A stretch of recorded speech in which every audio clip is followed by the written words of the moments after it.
지금 사회초년생분들, 20대, 30대 분들은 아마 1억을 모으는 것도 쉽지가 않을 거예요. 그쵸. 그런 분들은 좀 어떻게 시작을 하는 게 좋을까요? 첫 번째로 말씀드리고 싶은 건 저는 신용대출 같은 대출 레버리지를 활용하는 것도 되게 추천드리고 싶긴 해요. 근데 이렇게 대출을 받으면 아무래도 매달 나가야 하는 그런 이자가 있잖아요. 그쵸. 그걸 내가 감당할 수 있다면 충분히 그런 대출을 받아서 활용할 수는 있고요. 두 번째는 내가 대출도 무섭다고 하면 어떻게든 기간을 정해서 극단적으로라도 그 종잣돈을 모아보는 과정은 필요한 것 같아요. 저 두 번째가 더 관심이 있는 게 대출 받는 걸 정말 싫어하시는 분들이 맞아요. 있어요. 저도 네. 마찬가지예요. 네, 맞아요. 극단적 절약을 어떻게까지 할 수 있을까요? 저는 네. 일단은 제가 처음에 사회생활 시작했던 게 24살 때부터였어요. 저도 월급이 많진 않았거든요. 근데 거의 월급의 80%를 적금을 했어요. 80%요? 네. 근데 저는 또 제가 부모님 집에 살 수 있었기 때문에 네. 어떻게 보면 좀 더 유리한 조건이긴 했어요. 그래도 80%면 네. 근데 이렇게 적금을 잘 할 수 있는 방법이 뭐냐면 저는 선저축 후지출이라고 생각해요. 일단은 이 적금 금액이 먼저 빠져나가야 돼요. 빠져나가고 내가 그 남는 돈으로 맞춰서 생활을 하면 되고요. 두 번째는 신용카드를 없애야 돼요. 와. 네. 이게 신용카드 같은 게 저희가 처음에는 이게 정말 저렴하다고 뭐 쓰잖아요. 근데 네. 이게 쌓이고 쌓이면 목돈이 돼요. 내역서 보게 되면 다 저렴한 것들이 많이 네. 있더라고요. 제 주변에 그때 동료들을 보면 이제 정말 월급날에 이 월급이 통장을 스치고 지나간대요. 신용카드 대금이 다 빠져나가는 거예요. 근데 저는 신용카드를 안 썼고 체크카드를 썼어요. 체크카드를 쓰면 남은 그 돈만큼만 쓰면 되고 내가 정말 나중에 사고 싶은 게 있어도 적어놓고 다음 달에 사야지 이렇게 해요. 그러면 다음 달 되면 또 안 사고 싶은 경우가 또 생기는 거예요. 그러니까 자연스럽게 이 소비 욕구가 지연이 돼요. 그렇게 좀 하시면 그래도 종잣돈을 좀 더 모으기 좋으실 것 같아요. 이제 첫 번째는 이제 신용대출을 네. 받아라. 이거 받는 거는 내가 감당할 수 있는 범위 내에서 맞죠. 네, 받아서 좀 네. 활용을 해보시는 게 좋고, 네, 네. 그럼 두 번째는 이제 강제저축 네. 또는 강제로 처음부터 이제 적금을 하고 네, 나서 네, 네. 그 뒤에 그 남는 돈으로 사용을 하라는 말씀이시죠? 네, 맞아요. 지금 최근에 월세 값이 점점 많이 오르고 제가 예전에 불과 몇 달 전에 봤을 때도 한 뭐 50만 원, 60만 원 수도권에 서울에 맞아요. 한 5, 60만 원 하는 전세들이 조금씩 보였거든요. 원룸마트 이런 전세 보였는데 지금은 좀 더 그것도 60, 70 정도 맞아요. 또 많이 오르고 있더라고요. 네. 그러면 그런 분들한테 좀 월세로 살라고 하는 게 좀 괜찮을지가 저는 좀 걱정이 되더라고요. 맞아요. 그러니까 저는 약간 케이스가 다를 수 있을 것 같아요. 그러니까 저처럼 만약에 내가 집이 있다, 집이 있는 분들은 그 집을 팔아서 종잣돈 마련하고 월세를 사는 게 가능해요. 아니면 어떤 내가 모아놓은 종잣돈이 또 있는 케이스예요. 그런 분들은 굳이 그걸 가지고 전세 사는 것보다는 그걸 가지고 내가 투자를 하고 나는 월세를 사는 방법이 있어요. 그런데 만약에 지금 정말 사회 초년생인데 월급도 되게 적은데 내가 매달 뭐 70만 원, 80만 원 월세를 부담해야 한다면 그런 분들에게는 정말 그게 좀 부담일 수 있을 것 같아요. 그래서 저는 그런 분들은 굳이 꼭 월세를 살아야 된다. 이렇게는 좀 말씀드리긴 힘들 것 같아요. 그래서 만약에 내가 뭐 전세자금 대출이 정말 저렴한 이자로 할 수 있는 게 있다면 저는 그걸 적극적으로 활용을 해서 최대한으로 주거비를 줄이는 게 좋고요. 대신에 주거비를 줄이면서 내 종잣돈을 계속 좀 모아가는 거예요. 이렇게 해서 어느 정도 그게 모이게 되면 그걸 가지고 내가 투자를 하고 내가 다시 뭐 월세를 그때 산다던가 좀 그런 식으로 플랜 짤 수 있을 것 같아요.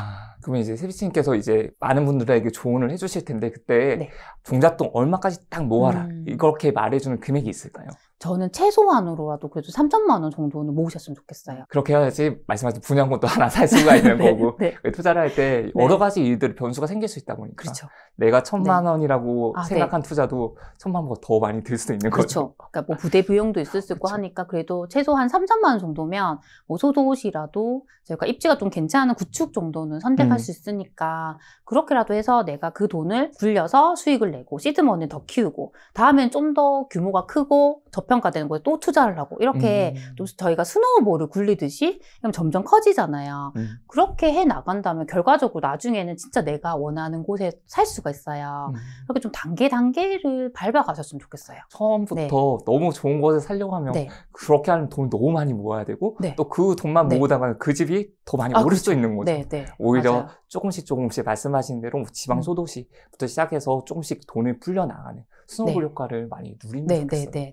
맞아요. 원래 직업이 공무원이셨어요. 네. 많은 분들이 원하는 직업이었는데 은퇴를 결심하게 된 이유가 있을까요? 저는 제가 24살에 공무원을 시작을 했고 거의 15년을 일을 했어요. 근데 처음에는 제가 이렇게 내가 스스로 일을 하고 월급을 받는 게 좋았어요. 근데 제가 이제 워킹맘으로 거의 10년 살았거든요. 근데 그때부터 제가 되게 힘들어지기 시작하더라고요. 그러니까 제가 뭐 회사를 마치고 오면 제 시간이 하나도 없고 무조건 애들을 케어해야 되고 제가 직장에 나가야 되니까 항상 부모님께 애들을 맡겨야 되는 거예요. 그리고 중간중간에 아이들이 아픈 적도 있고 또 수술을 해야 하는 그런 경우도 있었어요. 네. 그러니까 그럴 때마다 내가 워킹맘이기 때문에 회사 눈치도 봐야 되고 항상 죄송하고 그런 마음이 이제 컸단 말이에요. 그리고 가장 중요했던 게 뭐냐면 그 안에 나라는 사람이 없는 거예요. 그러니까 항상 저는 누군가의 엄마이자 직장인이자 누군가의 아내이자 그런 역할을 하지 그 안에 진짜 내가 없다는 생각을 되게 많이 했어요. 그러니까 그걸 제가 거의 40을 목전에 앞두고 그 생각들이 되게 강해지기 시작하더라고요. 그러다가 제가 그쯤에 더 해빙이라는 책을 읽었어요. 아, 네네. 근데 그 책의 마지막 부분에 보면 그 저자분께서 결국에는 퇴사를 결심하시고 본인의 그런 인생을 설계해 나가는 모습이 나왔어요. 그럼 제가 그걸 보고 1시간을 울었어요. 제가 울었던 이유가 뭐냐면 너무 제가 살고 싶은 인생인데 이분이 실행을 해 나가는 게 너무 부러운 거예요. 그때 그걸 보고 진짜 나는 이렇게 해야겠다 좀 결단을 내렸어요. 그렇게 해서 이제 전 퇴사를 하게 된 거죠. 퇴사하고 나서 투자를 시작한 건가 아니면 투자를 하고 나서 좀 네. 지나고 나서 이 정도면 나 괜찮을 것 같아 하면서 네. 퇴사를 그쵸. 결정하게 된 거예요. 투자를 하면서 더 자신감이 생겼죠. 네, 이제는 뭐 그 당시에도 뭐 제가 원하는 것만큼 목표를 이룬 건 아니었는데 내가 퇴사를 해서 더 본격적으로 투자를 하면 내가 충분히 더 잘할 수 있겠다는 자신감은 있었어요. 혹시 투자 몇 년 정도 하고 나서 그런 확신이 들었을까요? 투자요? 그래도 네. 한 3년 정도. 왜냐면 진짜 궁금해 하시는 게, 나 투자 시작할래.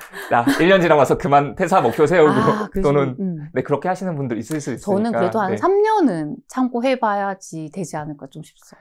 책을 읽고 나서 실행을 한다는 게 쉽지가 않잖아요. 그럼 혹시 책을 읽고 나서 그렇게 실행할 목록들을 정하시나요? 저는 그래도 책을 읽을 때 항상 이 책에서 내가 하나는 좀 실행을 해야지라고 좀 생각하는 것 같아요. 그래서 좀 읽고 거기서 끝나는 게 아니라 항상 실행할 거리를 좀 찾아가는 좀 스타일인 것 같아요. 혹시 그렇게 하게 된 첫 번째 책 있을까요? 내가 이 책을 읽고 진짜 이거 하나 따라해봐야 되겠다. 네. 왜냐면 다들 처음 책을 읽을 때 그냥 읽었다 정도로 끝내는 경우들이 많은데 정리를 하고. 근데 이렇게 하게 된 그런 계기라든지 그런 책이 있을 것 같아요. 저는 제가 부자 아빠 가는 아빠 그 책을 읽었을 때는 저는 자산에 이렇게 우리가 투자해서 거기서 수익이 들어온다는 거 생각 못 했던 것 같아요. 저 그 장면 너무 생각이 잘 나요. 되게 그게 충격이었어요. 그래서 그때 그럼 내가 투자를 해봐야겠다 이런 또 결심을 했었고요. 또 제가 연금술사라는 책을 되게 좋아해요. 근데 그 책에 보면 양치기랑 양이 나오거든요. 근데 이 양이 항상 양치기가 주는 그 먹이에만 의존해서 살아요. 결국에는 자신의 고기까지 내주고 죽는단 말이에요. 저는 그 양의 모습이 직장인인 저와 같다는 또 생각 많이 했었어요. 그걸 보면서 막연하게나마 내가 이런 거 탈피를 해야 된다. 난 직장에서 탈피를 할 것이다. 약간 그렇게 좀 준비를 하게 된 좀 계기가 됐었던 것 같아요. 연금술사를 보면서 그걸 깨달으셨군요. 그러면 지금 혹시 월 200만 원 정도를 버는 직장인들이 좀 어떻게 하면 내 집 마련 또는 투자로서 조금 더 자산을 이룰 때 도움이 될 수 있는 그런 플랜들이 좀 있을까요? 일단은 만약에 내가 월 200 정도 벌고 한다면 저는 당장 내 집 마련을 하기보다는 좀 투자를 하셨으면 좋겠어요. 그러니까 지금 내가 돈을 모아서 1억 정도 만들 수 있잖아요. 적금을 모아서. 그러면 그 돈을 가지고 내 집 마련을 한다 하면 또 그렇게 내가 원하는 곳에 못 할 수도 있잖아요. 그렇다면 좀 투자 실거주를 좀 분리를 하시는 거예요. 분리를 해서 나는 월세를 산다거나 다른 곳에 부모님 집에 살 수 있으면 그렇게 살면서 주거비를 좀 일단 줄이는 방향으로 하시고요. 그 돈을 가지고 지금 비규제 지역 같은 경우는 저희가 2주택까지도 시세 중과가 안 되잖아요. 그러면 그 돈을 가지고 내가 주택을 2개도 살 수가 있어요. 그렇게 해서 자산을 좀 불려갔으면 좋겠고요. 특히 만약에 이분들이 20대 후반이거나 30대 초반이라고 하면 결혼을 안 했을 수도 있고 신혼이거나 아이가 어린 경우가 많을 것 같아요. 저는 이렇게 투자를 할 수 있는 적기가 아이들이 초등학교 입학하기 전인 것 같아요. 예, 그때까지는 내가 좀 불편하게 살아도 아이가 어리기 때문에 괜찮은데 이제 아이가 학교에 입학하면 아무래도 전학을 시키기도 미안하잖아요. 좀 그런 부분이 있기 때문에 그 기간까지는 자산을 정말 굴릴 수 있는 기회인 것 같아요. 그래서 그 기간을 좀 활용해서 좀 적극적으로 이렇게 좀 투자를 해보시면 좋지 않을까 좀 싶어요. 그래서 그렇게 좀 모을 수 있는 돈이 한정적이신 분들은 투자로 네. 좀 돈을 굴리시는 게, 네. 돈을 불리시는 게 네, 더 네. 좋겠네요. 그럼 나중에 아이가 학교 갔을 때도 정말 아이들을 위해서 좋은 곳에 내 집 마련하실 수도 있으니까 좀 그걸 좀 미루고 투자를 하는데 좀 시간 쓰셨으면 좋겠어요. 직장을 다니면서도 내 집 마련도 하시고 투자도 하셨잖아요. 근데 지금 체력적으로, 정신적으로 많이 힘들어 하시는 분들이 많으세요. 네네.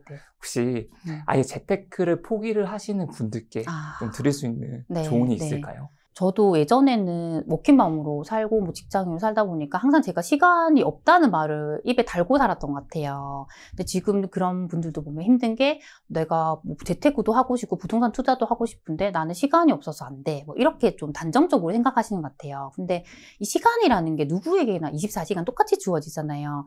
저는 그걸 내가 이제 그것에서 내가 시간을 확보하려면 기존에 하던 걸 어떻게든지 가지치기를 해야 한다고 생각을 해요. 저도 부동산 투자를 하려고 하니까 시간이 없는 거예요. 그래서 기존에 하던 것을 좀 많이 내려놨어요. 그렇게 했던 게 저녁의 삶을 완전 포기를 해버렸어요.